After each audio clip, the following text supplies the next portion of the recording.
Hello everyone, আসসালামু আলাইকুম। সবাই কেমন আছেন? আশা করি সবাই অনেক বেশি ভালো আছেন। আমি আলহামদুলিল্লাহ আপনাদের দোয়ায় আল্লাহর অশেষ রহমতে ভালো আছি। আপনাদের জন্য নিয়ে আসছি পানি ছাড়া চিংড়ি লতি রান্না করার সহজ একটি রেসিপি। যাদের নাকি চিংড়ি লতি রান্না করতে গেলে নরম হয়ে যায়, গলে যায়, তাদের জন্য আজকের আমার এই রেসিপিটি। ভিডিওটি ভালো লাগলে লাইক কমেন্ট শেয়ার করে সবাই পাশে থাকবেন। ভিডিওতে যারা নতুন রয়েছেন সবাইকে স্বাগতম জানাচ্ছি। যারা অলরেডি সাবস্ক্রাইব করে পাশে আছেন সবাইকে অনেক অনেক ধন্যবাদ। এখনও যারা সাবস্ক্রাইব করেনি, ভিডিওটি দেখে ভালো লাগলে সাবস্ক্রাইব করে পাশে থাকবেন ইনশাল্লাহ, আশা করি। লতিগুলো আমি প্রথমে কেটে নিয়েছি। কেটে নিয়ে এখন দিয়ে দিব 2 চামচ লবণ আর সামান্য পরিমাণ পানি দিয়ে আমি ভালো করে লতিগুলোকে হাত দিয়ে কষলে 5 মিনিট অথবা 10 মিনিটের জন্য রেস্টে রেখে দেবো। 10 মিনিট পরে আবার আমি হাত দিয়ে ভালো করে কষলে এরপর ভালো করে ধুয়ে নিয়ে একটি স্ট্যানারে করে পানিগুলো ভালো করে সেঁকে নিব। রান্নার সুবিধার্থের জন্য আমি কিন্তু লতিগুলোকে রাতে কেটে রেখেছি। লতি কাটতে কিন্তু অনেক সময়ের ব্যাপার। সময় বাঁচানোর জন্য আমি রাতেই লতিগুলোকে কেটে রেখেছিলাম। সেই জন্য লতিগুলো কিন্তু একটু হালকা লাল লাল হয়ে আসে। আর আমি কিন্তু সামান্য একটু পানি দিয়েছিলাম লবণের সাথে, এটা অফ ক্যামেরায় দিয়েছিলাম। এই তো আমি লতিগুলোকে লবণ দিয়ে 10 মিনিট রেখে দিয়েছিলাম। 10 মিনিট পরে আমি হাত দিয়ে আবারও ভালো করে কষলে নেব। হাত দিয়ে ভালো করে কষলিয়ে 4-5টা ধোয়া দিব। ভালো করে ধুয়ে একটি স্ট্যান্ডারে করে পানিগুলোকে ঝরিয়ে নেব। আর এভাবে লবণ দিয়ে যদি লতিগুলো কষলিয়ে রান্না করা হয় তাহলে কিন্তু দেশি লতি কখনোই গলায় লাগবে না। এই তো চলে আসছি রান্নার মূল কাজে। দিয়ে দিব পরিমাণ মতো তেল, দিয়ে দিব 5 থেকে 6টি পেঁয়াজ কুচিগুলো এখন আমি ভাজি করে নিব। আপনাদের যাদের লতি রান্না করতে গেলে লতি নরম হয়ে যায় অথবা গলে যায়, খেতে ভালো লাগে না, তারা আমার আজকের রেসিপিটি ফলো করবেন, খুব সহজেই লতি রান্না করতে পারবেন। এখন দিয়ে দিব 4 টেবিল চামচ আদা রসুন বাটা। আর আদা রসুন বাটাটা কিন্তু একটু বাড়িয়ে দিতে হবে। 4 টেবিল চামচ আদা রসুন বাটা দিয়েছি আমি। আর আমার এখানে 1.5 কেজি পরিমাণ দেশি লতি। আর আমি 1.5 কেজি লতি রান্না করে ফেলবো।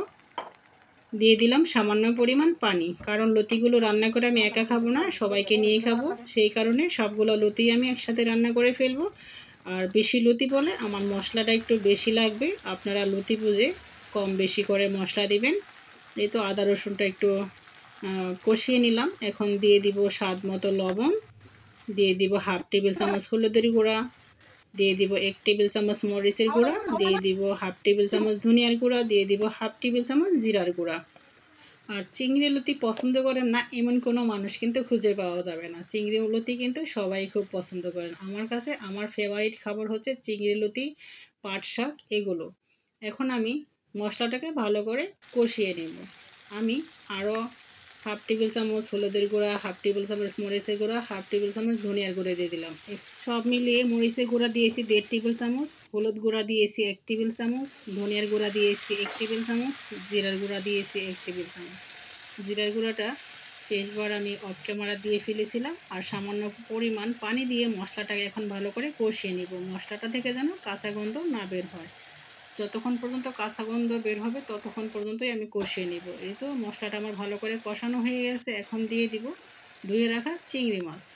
মশলাটা যত কষানো হবে তত কিন্তু তরকারির স্বাদটা বৃদ্ধি পাবে। এই তো ঢাকনা দিয়ে ঢেকে দিয়েছিলাম। এখন ঢাকনাটা খুলে আবার একটু নাড়াচাড়া দিয়ে দিব। সব তরকারির মশলাটা যদি ভালো করে কষানো হয় তাহলে কিন্তু তরকারিটা খেতে সেই স্বাদ লাগে।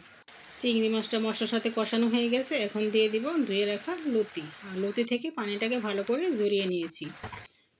আর চিংড়ি মাছ ভুনার মধ্যে যে ঝোলটা আছে এই ঝোলটা দিয়ে কিন্তু আমি লতিগুলোকে রান্না করে নেব, আর কোনো পানি অ্যাড করব না।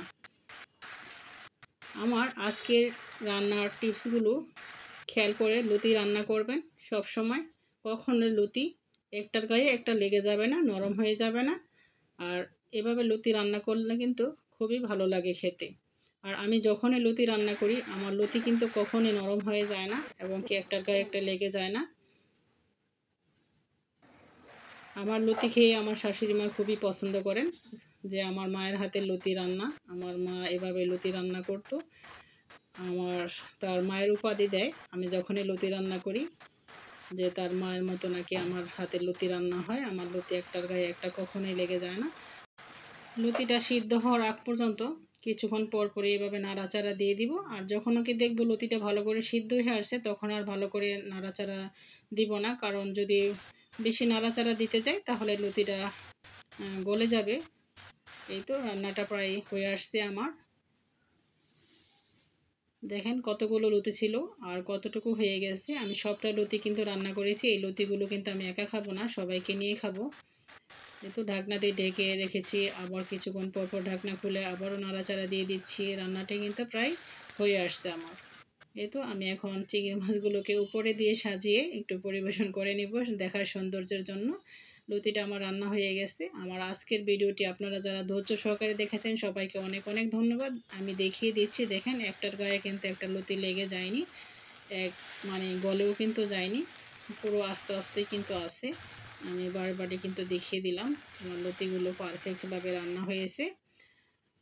বন্ধুরা, আমার আজকে চিংড়ি লতি রান্নার রেসিপিটা কেমন হলো, যদি আপনাদের কাছে ভালো লেগে থাকে তাহলে একটি কমেন্টস দেখে যাবেন। আর সেই কমেন্টস ধরে আমি আপনাদের চ্যানেলে গিয়ে আপনাদের ভিডিওগুলো দেখে আসবো ইনশাল্লাহ। এই তো আমার লতি রান্না করার ফাইনাল লুক কেমন হয়েছে আমার লতি রান্না। সবাই ভালো থাকবেন, সুস্থ থাকবেন, সবার জন্য রইল অনেক অনেক দোয়া শুভকামনা। সবাই আমার জন্য দোয়া করবেন।